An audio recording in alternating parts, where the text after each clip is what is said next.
Hello,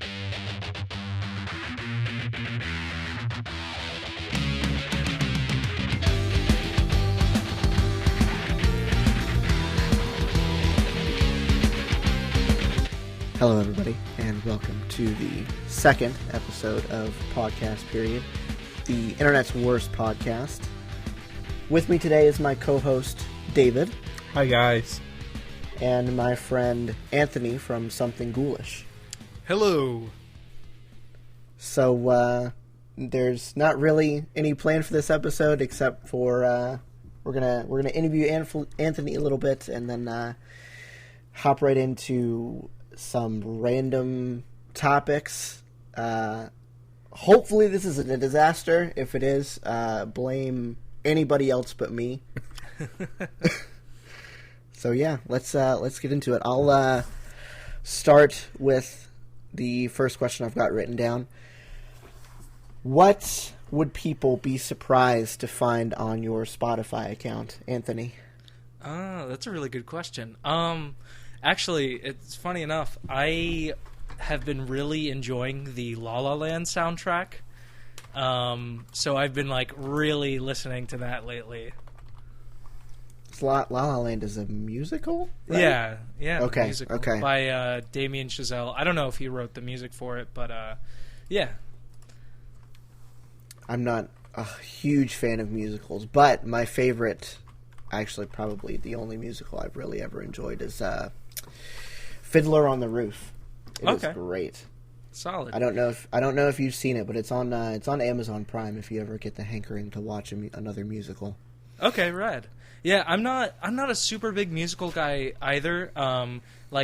Most of what I listen to is kind of some classic rock and metal and a little bit of kind of rap here and there.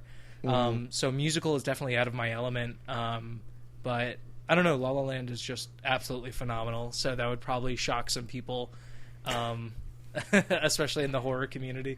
Considering everything else you just listed, yeah, I would say probably so. Yeah. So I definitely have a big spectrum of music that I listen to. All right, David?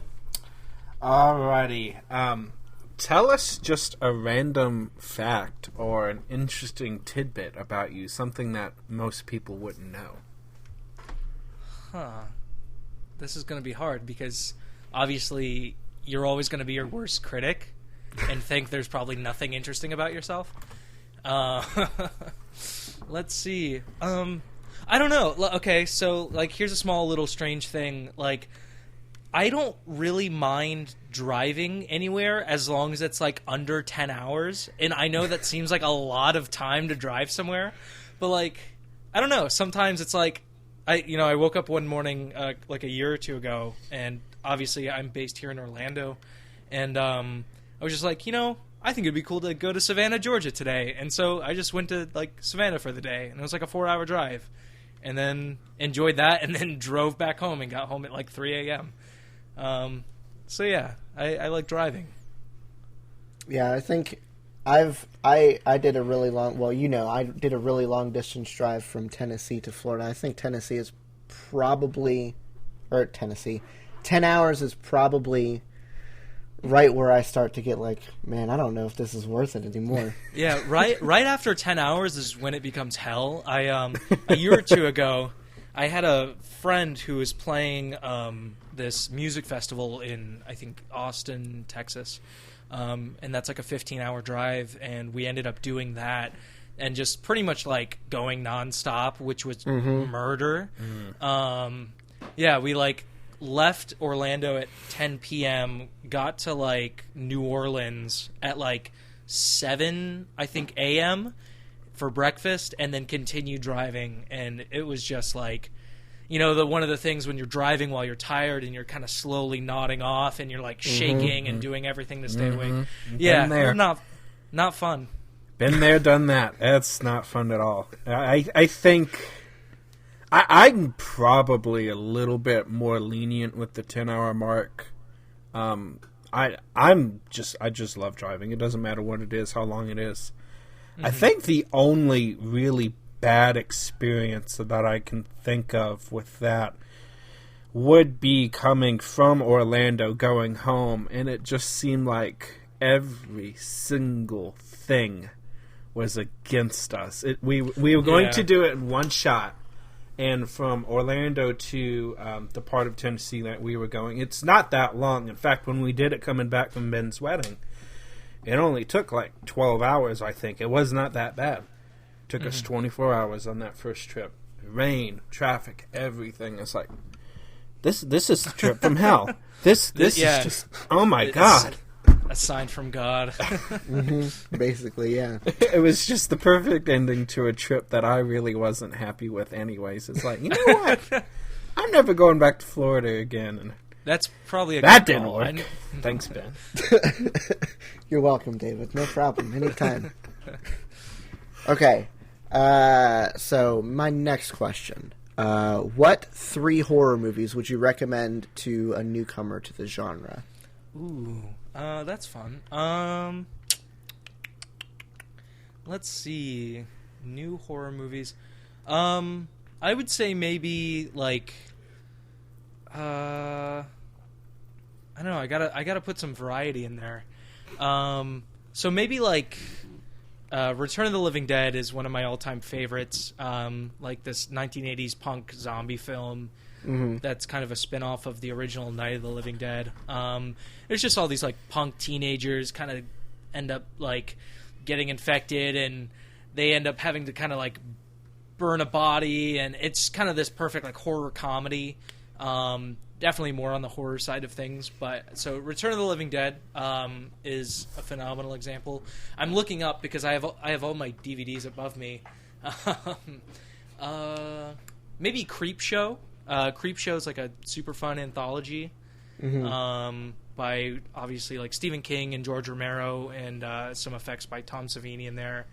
I don't know. I feel like I want to throw a twist in there. If you want something a little bit darker and a little bit different, maybe Hell House LLC. It's super interesting and clever found footage horror flick.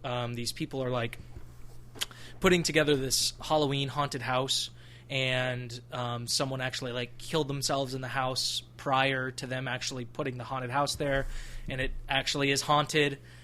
So all the kind of backdrops of the Halloween haunted house play for scares, and you don't know what's going to pop out, and it works really well. So yeah, definitely recommend that too. Okay, cool. That sounds good. I'm definitely going to have to check at least one of those out. Yeah, definitely. Okay, what is your next question, David? Well, I was actually going to do something else, but now I've got a thought going on. When you describe horror, or your definition of it, or what you like, is it more of like the creepy, strange events type stuff, like things happening that shouldn't be happening, or things like that, or is it more gore? Because the gore is what gets me, and I don't like it. Like entrails of humans spread up across whatever, or decapitations or stuff like that. That's the part of movies that I don't like. Scary movies, horror movies, whatever. The other stuff I'm cool with, but the gore I don't like. So what about you? What's your leaning on that? It depends. So like in the early 2000s was kind of Eli Roth, if you guys are familiar.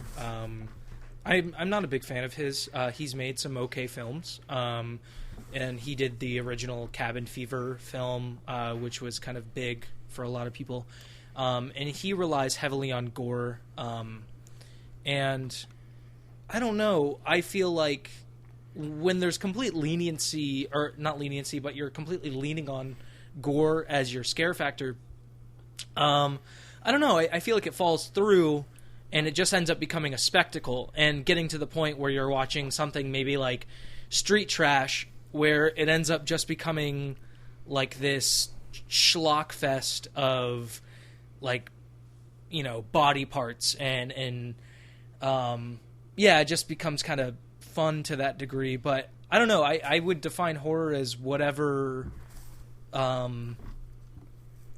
thing pushes us away from what's taboo. which obviously, like, one of the biggest taboo things is death, of course. So I don't know. I'm not super big into gore films, especially when they lean heavily on that's the main scare factor. Like, one good example that's super popular that hopefully everyone has seen by now is A24's Hereditary from last year. There's not a lot of gore in that film, but there's some major set pieces in that where, like, spoilers, and if you haven't seen already, it's your own fault.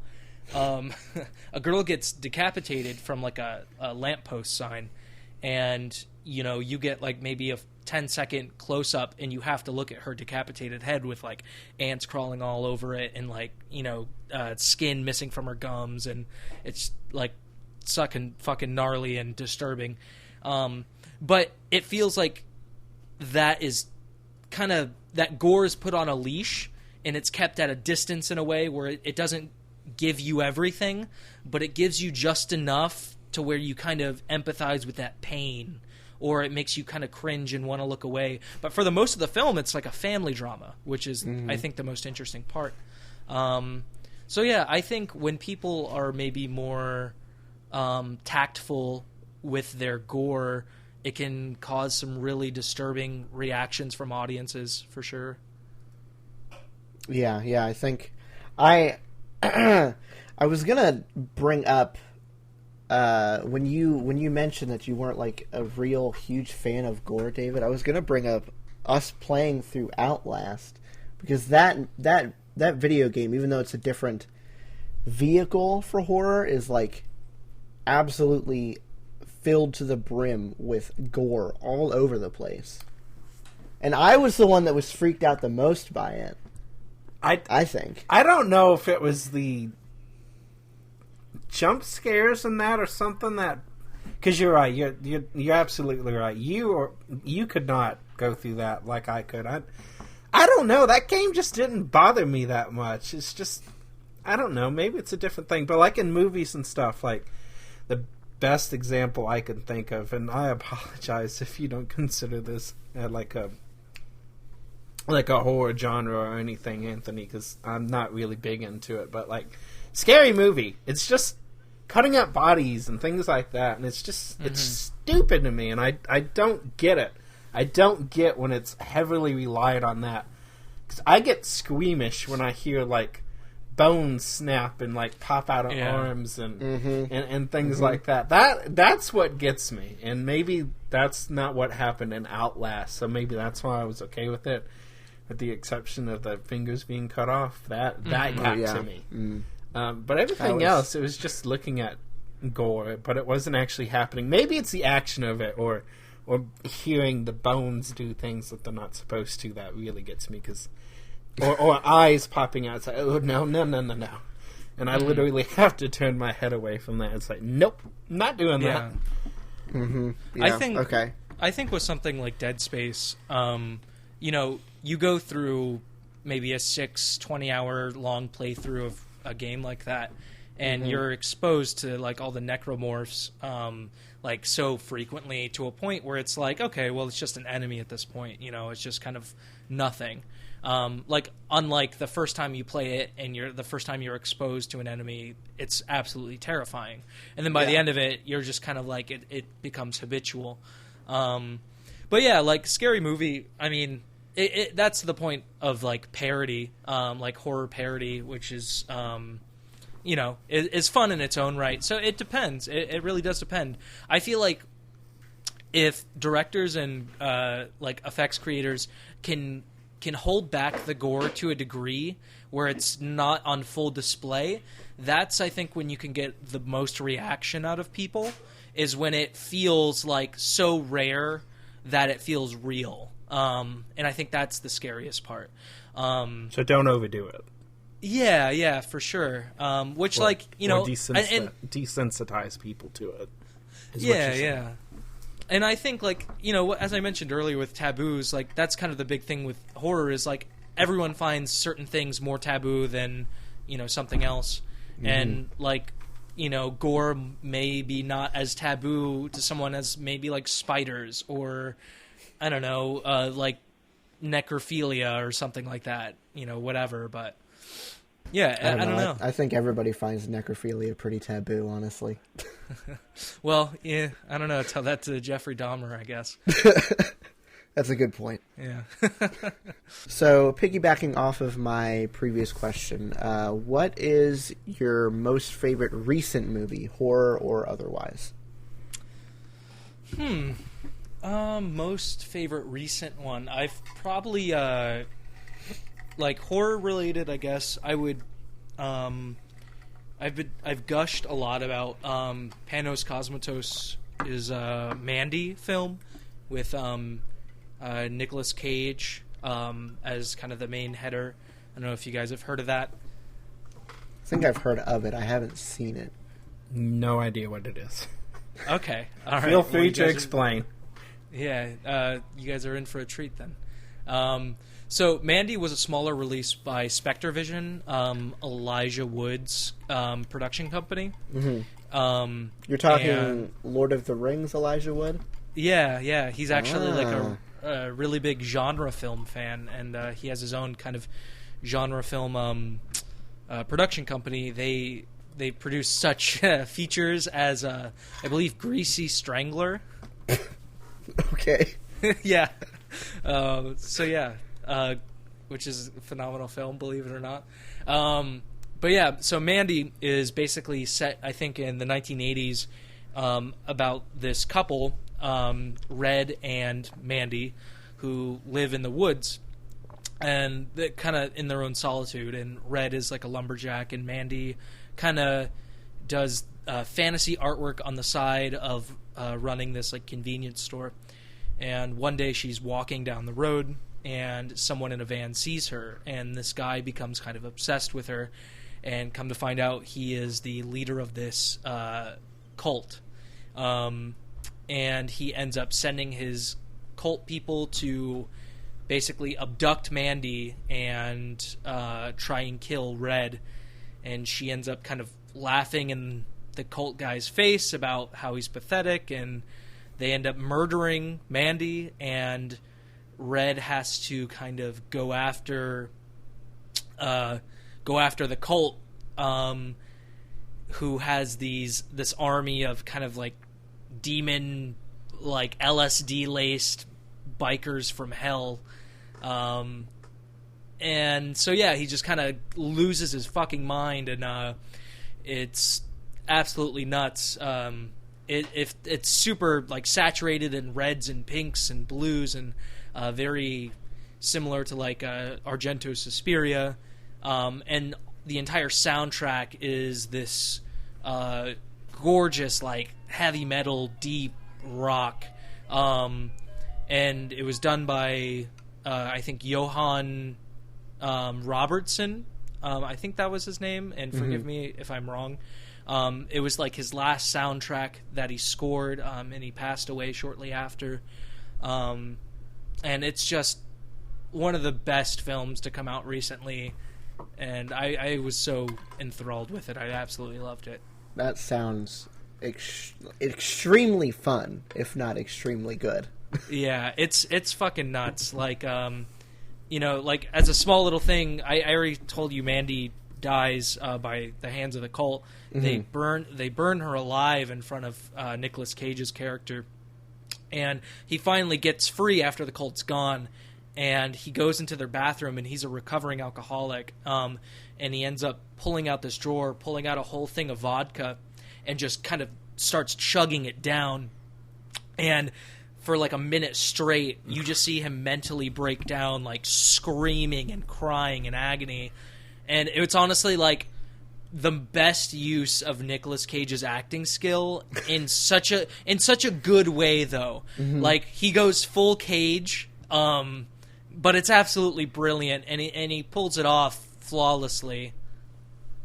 So he's not like Nicolas Cage hulking out for no reason, like he usually is, basically. Right. Like this is like a man on the edge of insanity, and it shows. I'm glad somebody found a good use for Nicolas Cage's like roid rage. Yeah, I went to the like a premiere they had, and Legion M is, I think, one of the promoters or distributors of the film, and they were handing out stuff at the premiere. And one of the things I got from them is this enamel pin of Nicolas Cage's face, like just covered in blood from the film. So I have that attached to my little like pencil holder on my desk. That's cool. Okay. Yeah. Do you have another question for him, David? Oh, give us an interesting fact with your friendship with Ben, or about your friendship with Ben. Okay. Sure. Man, so I think our friendship probably started as probably back in maybe early middle school, I would think. Something like that, yeah. So we've kind of had connection on and off for about a decade. I would say at this point now, and yeah, so like Ben and I had a small little project before, and kind of after school I had these small little things I was kind of doing and trying, and actually Ben ended up helping me write for this site I made about like pop culture news and such, and he was a contributing member of that, and actually a really kind of influential part of getting that started, which is pretty neat. It was fun. It was fun working on that while it lasted. I enjoyed reading it. So yeah, that was pretty cool. The site is down now, of course, and unfortunately. Yeah, but I think everyone has found their true calling, I guess, in that degree, which is kind of I don't know, happy ending, I guess. Yeah, you with something ghoulish. Cole's got Gargantucast now, and Chris. Yeah. So yeah, I think that everybody's definitely landed where they were supposed to. Definitely, stepping stones. All's well that ends well, right? Exactly. And this is like where like the part 2 of our movie starts, and then like something really shitty happens, and we all have to regroup, and we fight as friends, but we have to rekindle our friendship, and then go on an adventure, and it all starts all over again. Exactly. Mm-hmm. Every time loop. Every direct to movie, DVD or videotape sequel ever. Yeah, we're there you go. we're living Sharknado 8. We just don't know it yet. How many are there now? Like 5, 4? No, there are definitely like 7, I think. Oh my goodness. There's more than there has any right to be. They should have stopped at like 1. Yeah, because I'm pretty sure they had one called like Revenge of the Sixth. Oh my goodness. Yeah, and I don't know if they had any more. I think the last one was just called like the Final One. That breaks my heart. I mean, honestly though, like good for Asylum for having like a franchise that was just like actually super profitable. Oh my God, there actually is 6 of them. Oh my goodness. Sharknado 2, the second one, Sharknado 3, oh hell no. Sharknado, The Fourth Awakens, Sharknado 5, Global Warning, and I can't read this whole title. The Last Sharknado, It's About Time. For real. That's awesome. I knew one of them was like a Star Wars joke. Yeah. I don't understand it, but I do. Goodness gracious. Okay, so moving on from the quote-unquote interview section of the podcast, I've got an update of of something David and I talked about last episode. You may be familiar with this, Anthony. You might not be, but I'm going to give a basic gist of what we talked about, and then I'll go on with the update. So AT&T in select cities has started rolling out what they call 5GE, which stands for 5G Evolution, which basically amounts to nothing more than a little logo change on some of their flagship phones. Right. Yeah, I followed a little bit of this in like the tech news community that I follow. Mm-hmm. So the update is that Sprint is now suing AT&T because apparently they've been working on building out their actual 5G infrastructure, and there's no phones that can take advantage of actual 5G that are out yet, with the exception of the Moto Z3 line, because they'll have a 5G add-on that you can add on to the back of the phone to give it the ability to connect to the 5G networks. It's so pointless. Yeah, I know. Yeah. So that's where it would have stopped, except I was reading something earlier this week that was totally unrelated, and I found the CNET article titled, "Will the real 4G please stand up?" So apparently Sprint, back in, what was this, 2010, was building a, this was back when 4G wasn't even a thing, back in those wild early days of mobile internet. Sprint was actually building a technology called I guess it's WiMAX or WiMAX, that claimed that it was 4G. It is in fact not 4G. So it's kind of the, I just found it interesting because it's kind of the same thing that AT&T is doing, that Sprint is suing them over, when they did the same thing not even 9 years ago. Sprint has to make their money back. Pretty much, yeah, basically. I thought after we had concluded that rant of AT&T, I thought I was remembering back to somebody mislabeling something about 4G. I think it had to do with something. I thought it had to do with something with HSPA plus, but apparently yeah, I see. not. It should be noted. It says in the article, it should be noted that AT&T, which plans to test LTE next year, has also upgraded its network to HSPA plus. Yeah. Okay. However, they were not claiming that upgrade was 4G, which Sprint was. They were claiming this WiMAX thing was 4G, or is 4G. Whatever. So they're guilty of doing the exact thing that they're going to try or are suing AT&T over. Exactly, Not yeah. even a decade later. Man, the hypocrisy there. Jeez. Okay. So yeah, that's it for the updates that we have from last week's episode. We probably aren't going to be doing a whole lot of those, just because we're not like a news podcast or anything like that. But It's just something worth mentioning. yeah, exactly. So what does anybody want to start with? Whatever topics they brought to the table. I've got a few, but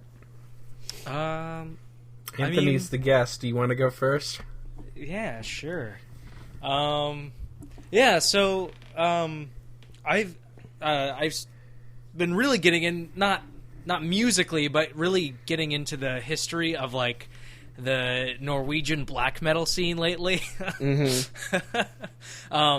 And I've been doing a little bit of research on like the Lords of Chaos book, as well as like the documentary Until the Light Takes Us.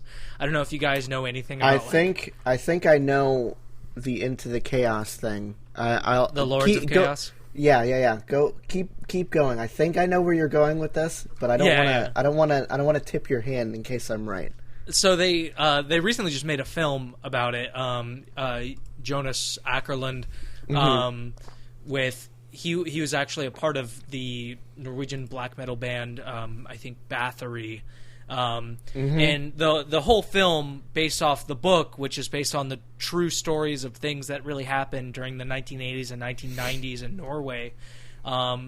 Just all these kids ended up kind of inventing Norwegian black metal music, and it became kind of this face for like all these crimes that these kids were like doing across Norway, to the point of like grave robbing and setting churches on fire and murdering multiple people.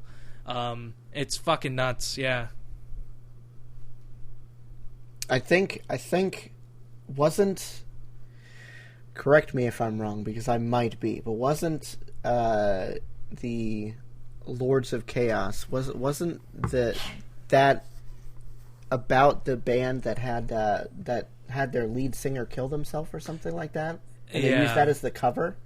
Yeah, so the main band that is talked about a lot is called Mayhem. Yes. Mm-hmm. And their lead singer, his band name, he simply went by Dead, which is pretty on the nose. Yeah.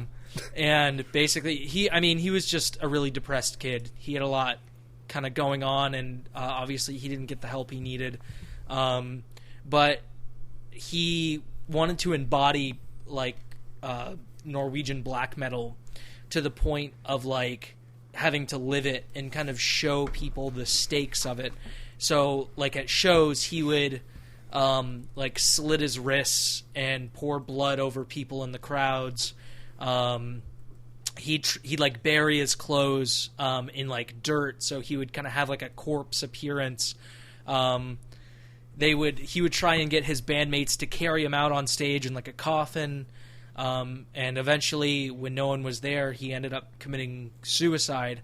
And when one of the bandmates came home, Euronymous, which is one of the main guys, instead of calling the police first, he ended up taking a photo and then calling the police and using that photo for their next album cover.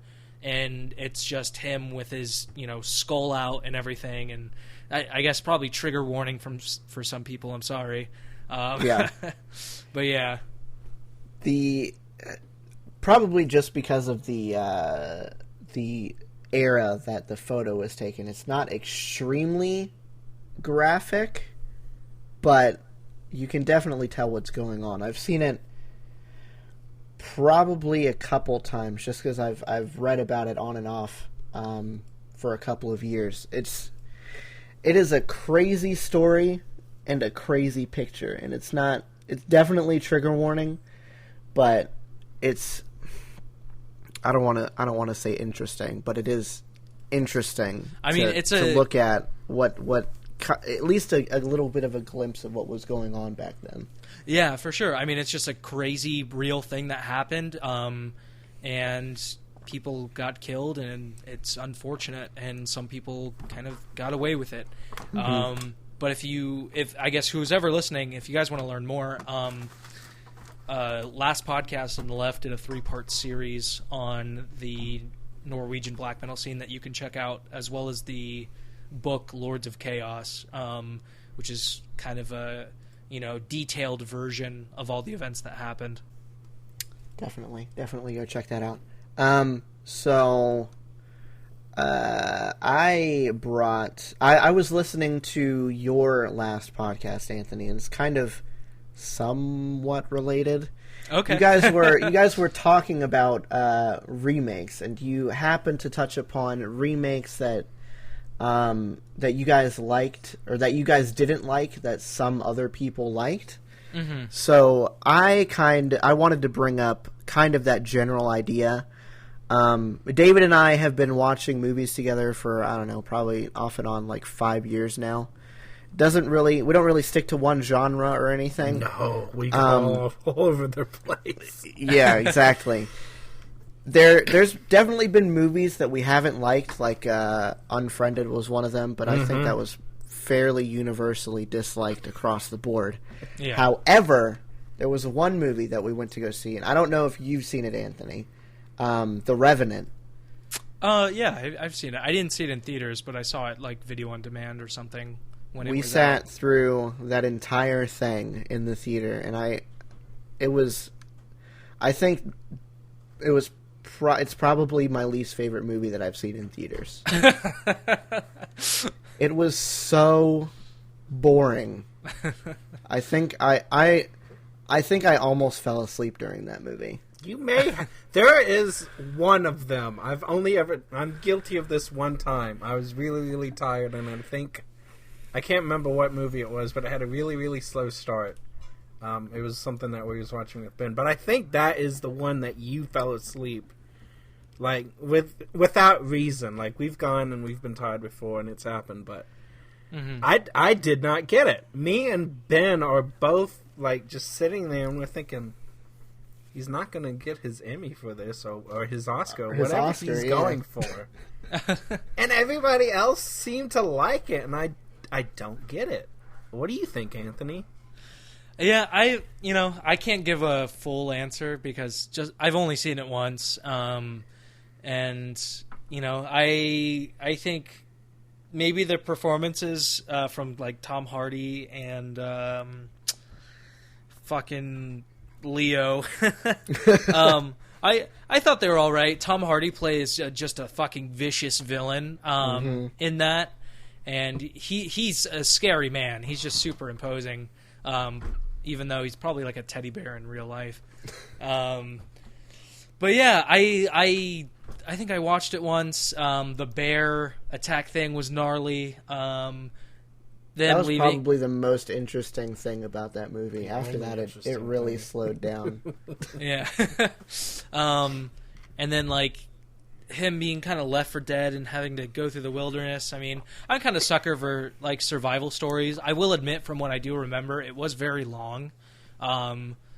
It felt like, I don't know, every brand new filmmaker relies a lot on like nature shots, and I felt like that's probably like what 75% of that movie was just kind of the nature of wherever it was filmed. I mean, it was gorgeous, but it was also like, I don't really need to watch like a Nat Geo documentary with Leonardo DiCaprio.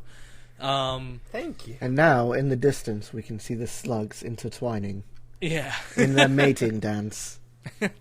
I would love to see a slug mating dance. But yeah, that's hard too. I feel like it's also depending on kind of where you're at during the day and where you are mentally, especially when you're seeing movies late at night. Because I feel like you kind of get to a point where you're like, oh my God, just get it done so I can sleep.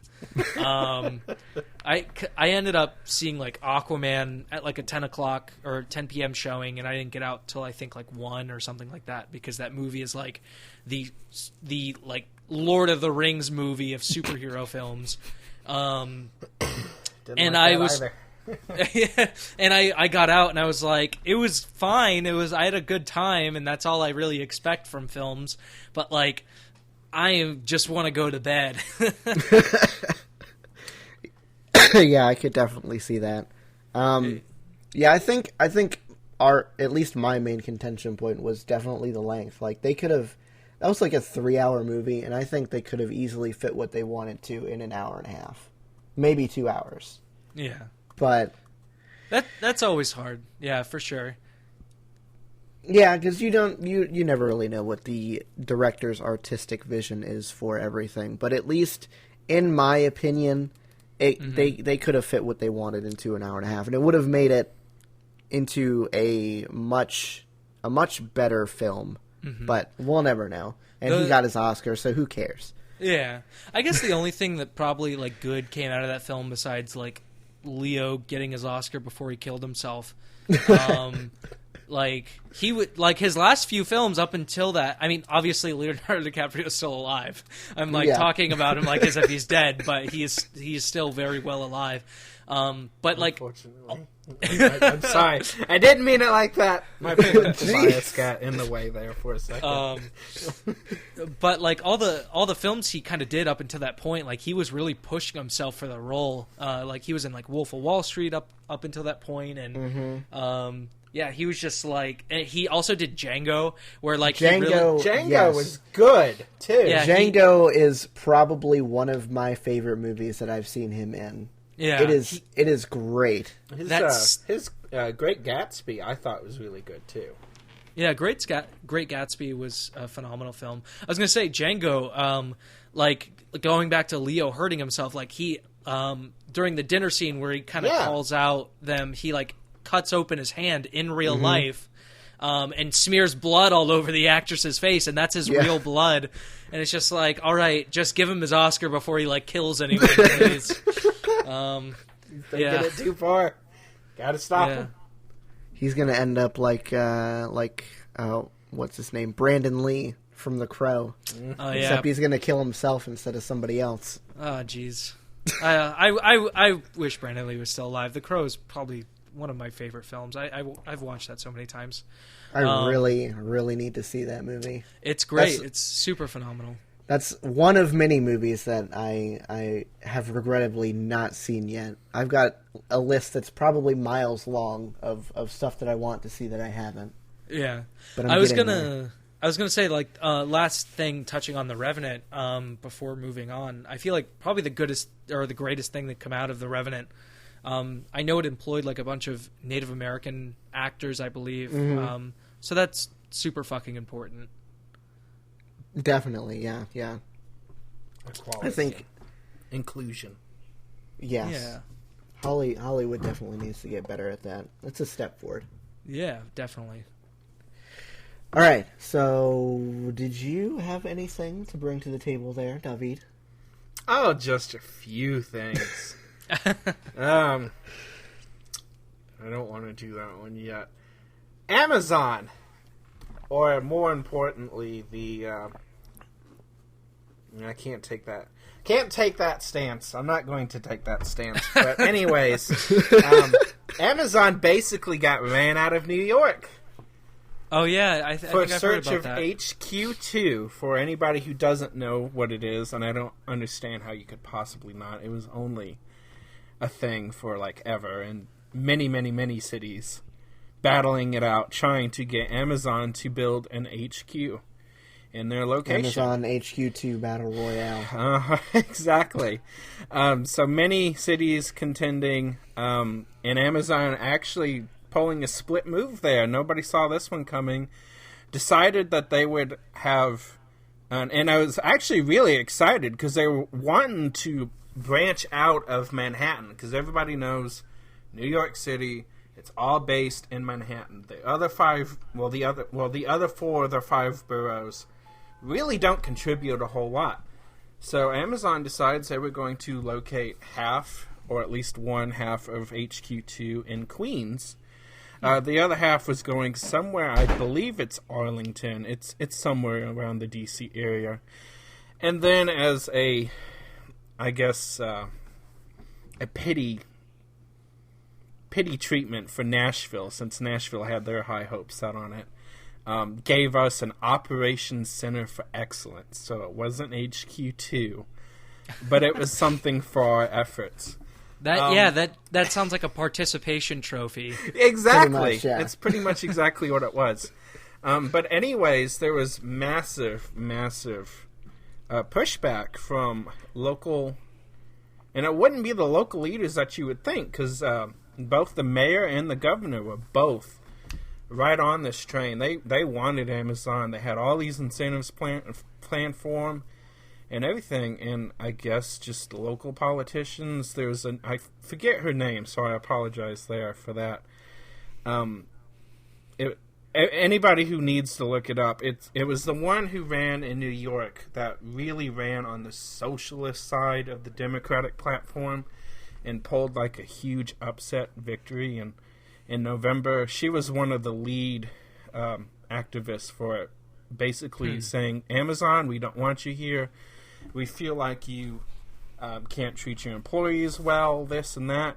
So America's probably biggest company coming up, if they're not the biggest by now, with the world's biggest CEO at this point. I mean, if he's not, Jeff Bezos has got to be up there pretty quick. I think he is the richest man. I think he is. I want to say he is. I think if he isn't, he's probably number 2 or number 3.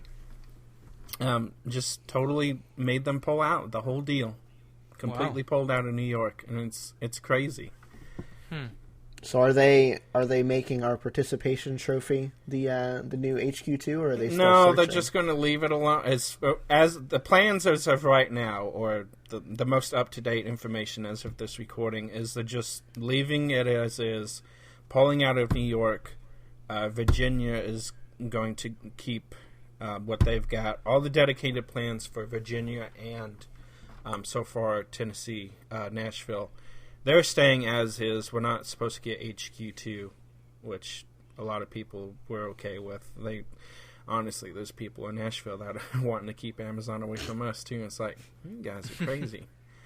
But there was a whole bunch of incentives, like Nashville and New York both pulling all these incentives to get Amazon there. Tax deals, this, that, all this stuff, and just all goes away over the minority of a few people. That's nuts. That's what happens. I guess that just means that we got a participation trophy for a race that literally nobody won. Yeah, I haven't looked a ton into the story. I know that they were examining New York for putting their HQ2 there. I wonder if like New York tried to negotiate maybe like better workers' pay or rights or anything. I wonder if there was any type of like pushback from Amazon on that end. I know they recently raised the minimum wage to 15 for Amazon workers.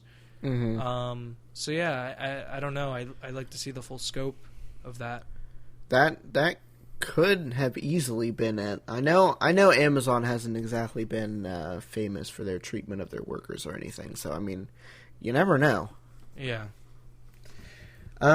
So I've got actually, you go ahead with your next topic, Anthony, since we're kind of doing this roundabout thing. Oh, my next one? Let's see. So, I recently bought a book that I am going to be doing research on. It's by Paul Fisher. He is the screenwriter of Into the Dark's The Body, which is like a Hulu Blumhouse horror anthology thing.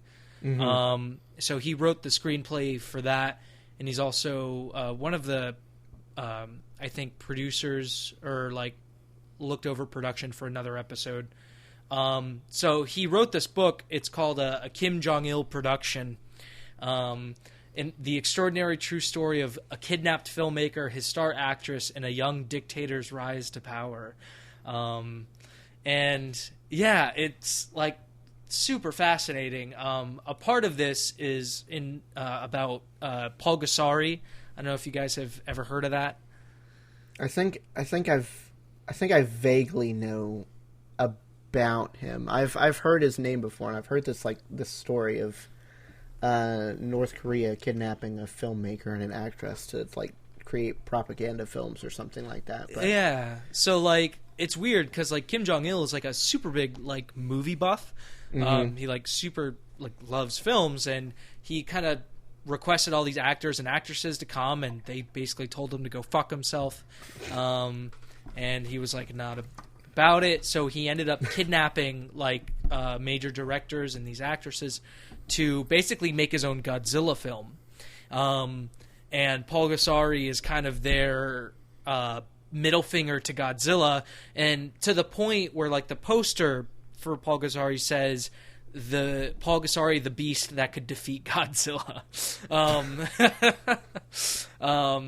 So yeah, he like kidnapped these people to make a big monster movie, and it's just a super fascinating story that I've just recently bought the book for. So it's been a real page turner so far. I'd be really interested to see if somebody could like smuggle that out of there and translate it so that other people could see it. There are a couple copies you could probably buy, like black market copies or something like that. My friend Chris from GargantuCast, he was at a convention a couple months back, and someone was selling kind of like a bootleg copy there, I think for like $30 or something. But you can definitely find it. It's probably not the greatest quality or anything. Definitely not like Criterion Collection, but yeah. Yeah, it's definitely worth a watch, and hopefully some point in the future this year I might end up doing an episode on kind of the story of Paul Gassari, so that'll be neat. That is insane. That is actually insane. Yeah. North Korea is just fucking bonkers. I've watched more documentaries on North Korea than I care to admit, and everything that's happening over there is literally nuts. Yeah. Like they have an entire skyscraper that's sitting on the edge of the DMZ that's literally filled with nobody. It's just there so that people from South Korea can see it. It is. Is that I how have no far words the to describe propaganda it. train goes? I mean, are they that desperate? Yeah. Yes, they are. False impressions of. Have you? There was a thing, I think 2 or 3 years back, where Kim Jong Un he leaked, quote unquote, leaked these documents of like their warheads or something, like warhead tests. But someone like put them through some type of computer and found out they were like falsified and like photoshopped, basically. And so they photoshopped missiles to like threaten the U.S. So yeah, they very much care about their image, and it's just kind of nuts. That is amazing. Yeah. Okay. I'm so glad that dick measuring contest is over between them two. At least I think it is. Well, let's hope so. Yeah, I think we've got more issues to worry about stateside than we do from some crazy little bald man with missiles that barely go over his own border.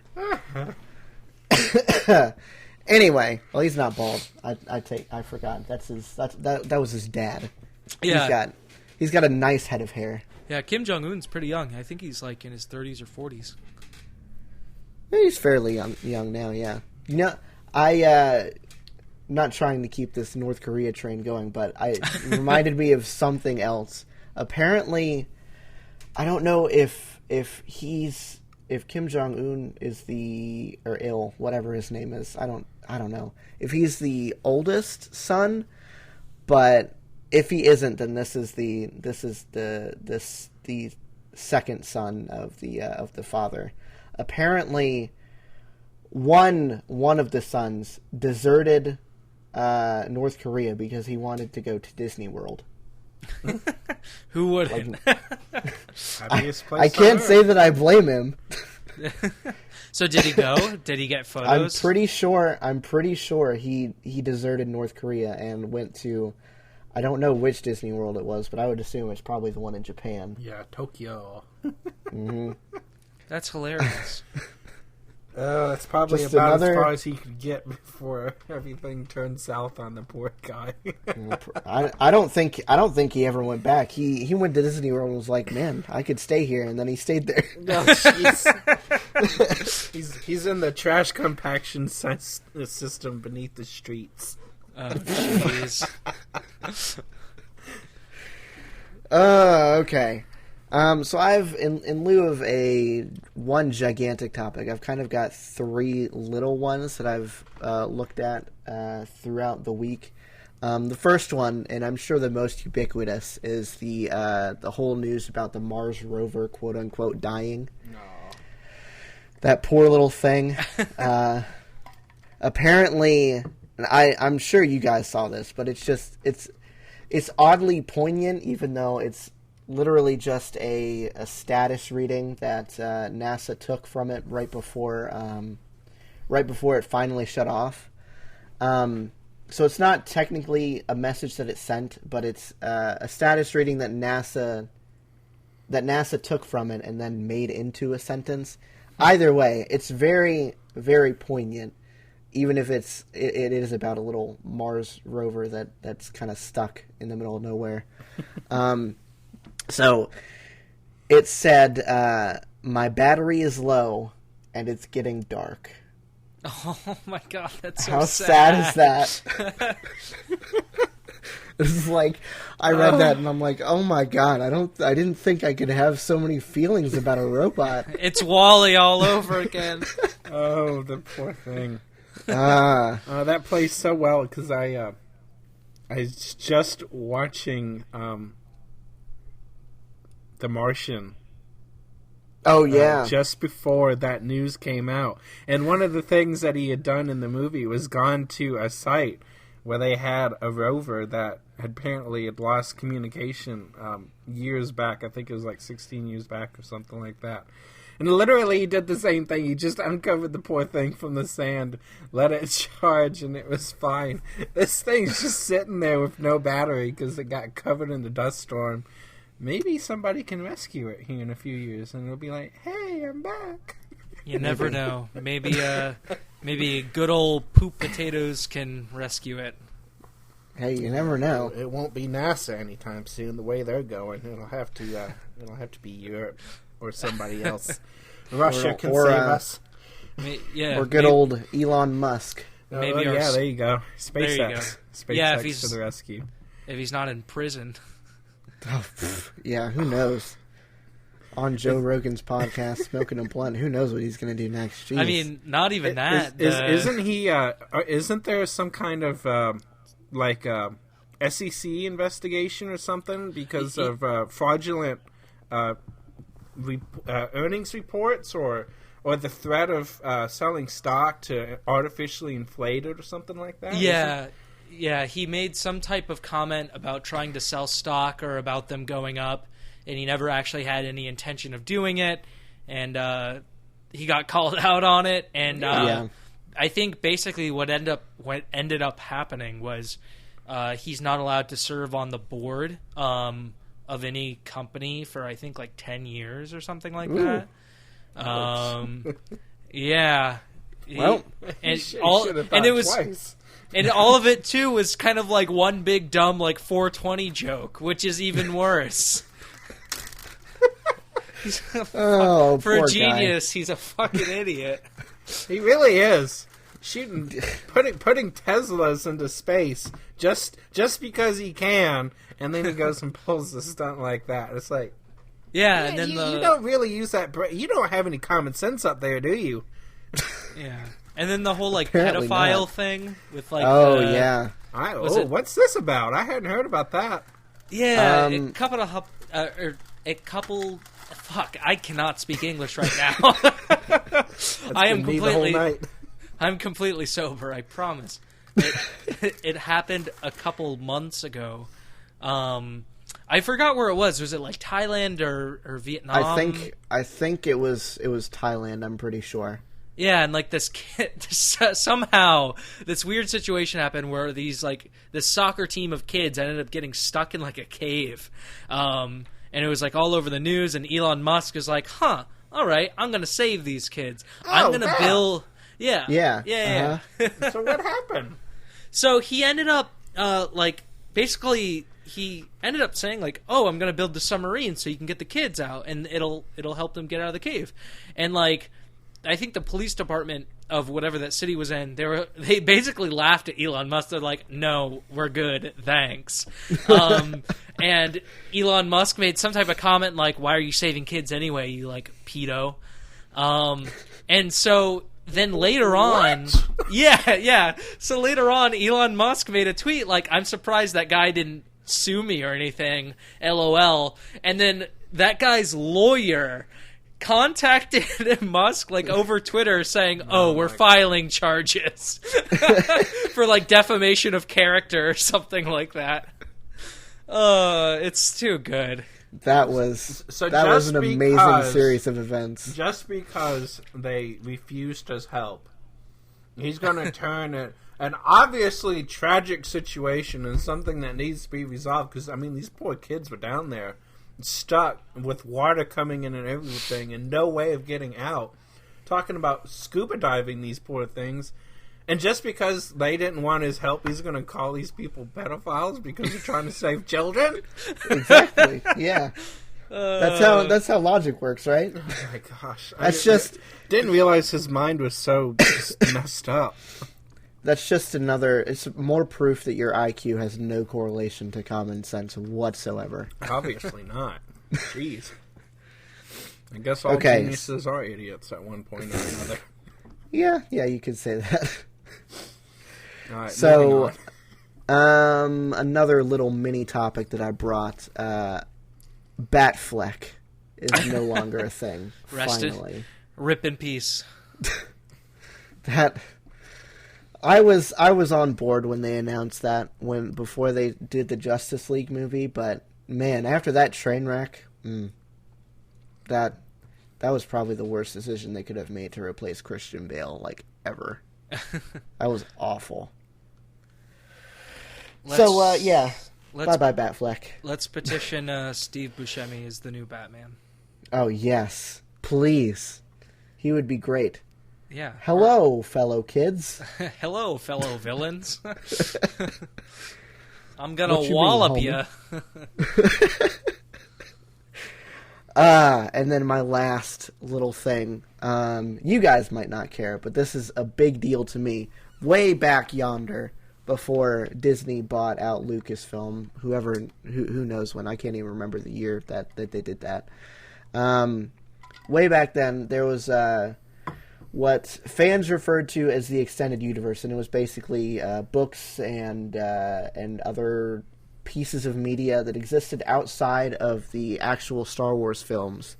That Lucasfilm in like the 80s or 90s basically said, yeah, do whatever you want. It's all canon. So, people did whatever they want. They do what they do. And some great pieces of media came out of this. But when Disney bought the rights to Star Wars, they were like, yeah, so we're going to keep doing our thing, but your thing is no longer a thing. We're not going to say that you can't write anything anymore, but it doesn't, it's not canon. So, good luck with that.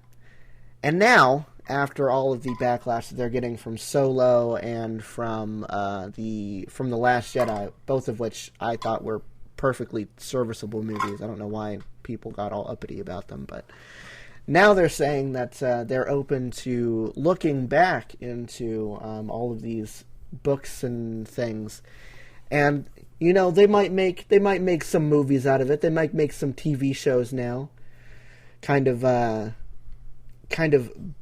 biting their own or putting their own foot in their mouth, I guess. Is this a case of Disney's admitting they can't do squat, and they're just going to go back to what was already done and admit defeat there, basically? Is that what's going on? Pretty much, yeah, pretty much. Yeah. Classic Disney. Mm-hmm. Anything... I was so hoping that this was not going to be the case.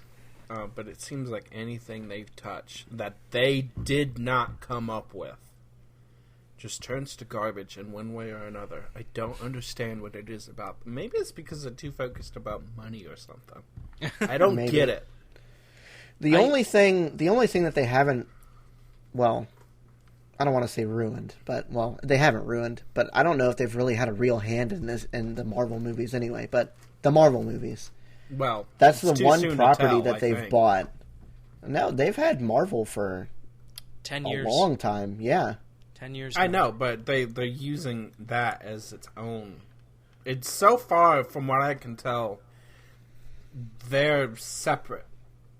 And I don't think they've incorporated too much of the actual Disney people into it, as far as I can tell. Supposedly Lucasfilm was supposed to be separate too, but, that doesn't really mean anything, obviously. I feel like, and people can get on my case about this, and this will be the hill I die on. But, I mean, Star Wars fans are, I feel it's fair to say, are fairly fickle people, too. Yeah. And, it was probably dumb of Disney to, kind of, retcon the books, especially because some phenomenal stories from what I hear have come from them. I'm not a big Star Wars fan. I could give a shit. I respect them for what they are and their place in pop culture. Mm-hmm. But it's not my cup of tea. That's understandable. But I feel like, all the kind of classic Star Wars fans now are 40-year-old men who aren't happy with anything. And it feels like anything they've done with the newer films, I feel like a lot of that backlash just comes from these older people kind of just wishing things were the way they were before. Yeah. And it's not impossible to do something new and different, but I don't know. I at least with the Marvel films, Kevin Feige, who is kind of the header of the Marvel Universe, has said that he's kind of had a formulated plan since the beginning of the Marvel Universe. He's kind of had a Bible of how things were going to go, at least leading up to Infinity War. And I don't know. Yeah, that definitely shows in the way that they've stitched together everything. Yeah, and I feel like probably I don't know how true that is with like the Star Wars films. Like if they really went into this with a plan, or they're just like, okay, we'll do this movie by movie and figure it out. So yeah, it seems like that's kind of what they did, because the Force Awakens, most people likened it to A New Hope. Yeah. There was a lot of the same plot threads in it, which I didn't have a big issue with. I don't care. Mm-hmm. It's more Star Wars. I'm all about that. But when The Last Jedi came out, people were expecting it to be one thing, and it turned out to be totally different. And I think that's where the disparity comes in as far as where people land on it. Because I came into it with no expectations whatsoever. I was like, cool, more Star Wars. I'm down for it. Give it to me.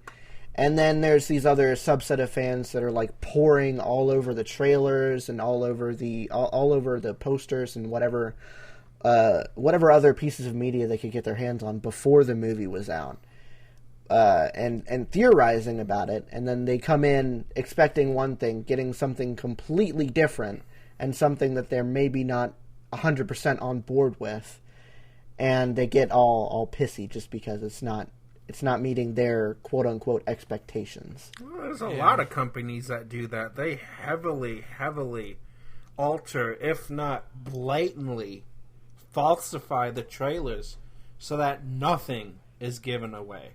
Disney's good for it, which may be where they got into it with the latest Star Wars here. I didn't have a problem at all with The Last Jedi, and yet there's a lot. I think you might be right about that, but there's a lot of information that was in the trailer that I think they just pieced together wrong. It wasn't necessarily falsified or blatantly just footage that is never going to be used and was completely made just for a trailer, just to have something. Yeah. I didn't see a correlation there. It's like, what are you guys misinterpreting here, and why are you so mad? I don't get it. I really don't. Not with that one. Solo, Rogue One, maybe. But I don't see what's wrong with The Last Jedi. Yeah. Who knows? That is a good point. Who does know? Yeah. Not the three of us. No. Okay, David. What you got? Lay it on me. All right. So, it's literally in my docs, and I don't know if we really wanted to go back to Tesla. So I decided to modify this segment just a bit. The original aspect I was going for here is, if Tesla is supposed to be creating this new market or advancing a new technology and going all out on the electric vehicle, why do they make them so large? If you're going for efficiency and you're going for the masses, why do they freaking cost so damn much? Nobody can buy these things. They're expensive, they're large, they're not very efficient. You can't get what you want out of electric vehicles if you're going the route that Tesla is going. So, correct me if I'm wrong, but from what I understand of Elon Musk's mission statement from the very beginning, I think the general idea was to sell to kind of like an upper class market. That way, like with future cars down the road, they could sell to kind of the middle class. And that kind of speaks true with like the Model 3 that recently came out like a year or two ago. It was kind of more of an affordable vehicle. I think the general idea was to kind of, let's sell to the upper class, let's make our money, and then we can use that to start maybe production on other vehicles so we could sell to kind of the middle class and under. Because they're still a startup company and they're still running off of like venture capital and everything. And they don't necessarily have the factories that like say like Ford or Chevrolet has. They don't have those resources. No, they don't have anything. In fact, that's one of their biggest problems is they have no Well, they're starting to now, but they have no mass production whatsoever. And that's where I was... And okay, maybe if it was the mission statement that they wanted to try to focus in small groups, make it large, make it big, make it expensive, sell to the upper echelon, get some money into it, and then start ramping up smaller production vehicles at a mass rate so that the costs come down, sure. But I don't see it happening, and I guess that's my issue with it. Their quality is terrible on the Model 3. They've got cars coming out with paint defects all over them. They've got panel gaps on one side of the car that are like twice the size of panel gaps on the other side of the car. They've pitched tents outside factories to put cars in so they can make them literally in the parking lot. I'm sorry, that is not how this should be done.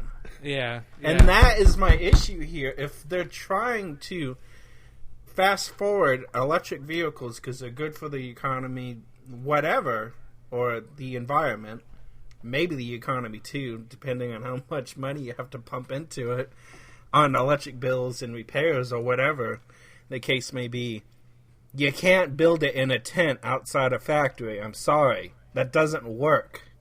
People are not going to buy a car that they look at and physically can find paint defects all over it, brand new, delivered from Tesla. What gives with that? Yeah, they're not doing themselves very many favors as far as legitimizing themselves go. If that's what they're doing, Yeah, that's pretty bad. That's my biggest argument right there. They're not legitimizing any of this to me. To me, they're making it look all worse. yeah. I think the biggest part is probably they're going through growing pains. I mean, they're still very much a very young company, Mm-hmm. and they could never anticipate having to cover all of this and how much they'd actually sell. And so I mean, it's hard to watch, but hopefully they can kind of get past these growing pains. Okay. They definitely need to if they're gonna legitimize themselves in the electric car market, because I mean, don't get me wrong, those vehicles are. If I could have one, I would buy one like right now. They do gorgeous. Look really nice, but they're not. But at the same they're not. But at the same time, for people like us, yeah, or exactly. anybody else who's higher up, it's like, what's the Model X go for? Like $170-something thousand or something like that. Wouldn't surprise me. Yeah, it's a lot of money. Yeah, mm-hmm. But I think the new model, the biggest one that they had production issues with was, I think, like $30,000, something within there. I mean, it's still a lot of money, of course, for a car, but it's more in the terms for the middle class, which I guess is better. And then I guess they do have plans too to kind of make some type of like truck, I guess. So I don't know, we'll see. But yeah, it definitely doesn't look good. Well, hopefully they'll get past all that. We'll just have to wait and see. You never know. Yeah, if Elon Musk doesn't turn into Lex Luthor beforehand. Well, I mean, he's not on the board anymore. So what more? What can exactly? he do, right? That's his superhero or supervillain origin story. They kicked me off the board. I need revenge. And so then he, makes a mech suit and destroys a bunch of Teslas, and makes a base on the moon or some shit. He wouldn't destroy all the Teslas. He would program the Teslas so that they would all fly together and then create the mech suit. There you go. He would be like he would create Mecha Godzilla out of Teslas. Mecha Musk. Just make him a Tony Stark super Iron Man suit out of his leftover parts or something. Poor Elon Musk. He's getting trashed on a lot in this episode, which is why I was like, do I go back to Tesla or not? But it's my automotive section that I expanded out of. So. It's always fun to make fun of somebody that's way out of your league. You gotta punch up sometimes. Yeah. All All right. Does anybody else have anything they would like to discuss? Yeah, my Toyota's not looking very good right now. So I was like, okay. I kind of wanted to bring it up, mentioning companies that are doing things I don't think they should be doing. Toyota's making a new Supra. A lot of people love the classic one from the 90s and stuff. Lord knows Fast and Furious sure did. They sure did a lot with that car. Things that shouldn't have happened. Rest in peace, Paul. Just sad story when that happened. Man, this is a roller coaster of emotions right now. But their new one is made by BMW, of all people. You're going to take Toyota's name and you're going to put BMW parts in that? There goes the reliability right there. Anybody that knows anything about poor BMW knows those things are not meant to last. Yeah, you're telling me. Jeez. It's like, just make it a... why are you making it a BMW car and just slapping your badge on it? You've got nothing going in it. Their engine is not going in it. It's a BMW engine. It's a BMW transmission. It's like, what are you guys doing? You're going to put your name on this? You're supposed to be known for reliability and efficiency and everything, and you're going to do that. Maybe BMW just had nothing better to do. Yeah, nothing going on. Well, let's give it to Toyota. They know how to move cars. Well, yeah. But they're not the one making it, are they? Who? Toyota. No, apparently not. There's literally nothing. I don't think there's anything they are making. Or at least nothing important. No. Sucks for them. Yep. Anyways, that's the end of my my automotive rant. Okay. I think that we're at about an hour and a half, so I think that's probably where we should cap it off then. All right. Thank you to everybody for popping in. Thanks to David and Anthony for co-hosting this with me tonight. Hopefully, you guys had fun discussing literally everything and nothing all at once. Yeah, I had a good time. Thanks for having me on. It was a blast. It was a blast. I fucking hated it. If anything, I gotta listen to more of Anthony. This is good. See, there you go. I got you one more person, Anthony. Great. Thanks.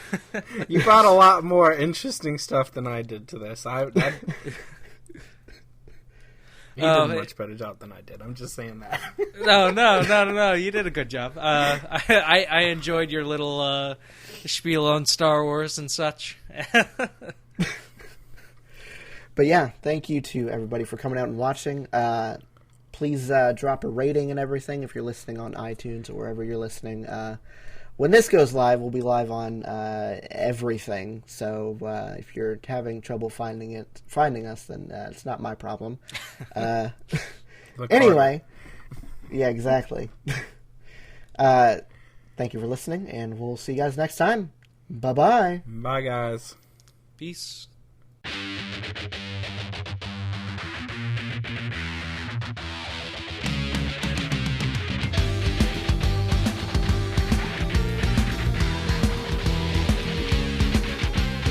This episode of Podcast Period was produced and edited by me, Ben, and co-hosted by David. Special thanks once again to my friend Anthony from Something Ghoulish and the podcast Ghoulish Cast. You can find his show anywhere you can find a podcast, and you can find him on Instagram and Twitter at Ghoulish Show. I'm Ben Plays Vidyas on Twitter. That's Ben Plays VIDYAS. You can find David on Twitter at Car6Spy16. And you can find the show on Twitter and Instagram at Podcast Period. We are bi-weekly on Wednesdays, so we'll see you in a couple of weeks. Thanks for listening.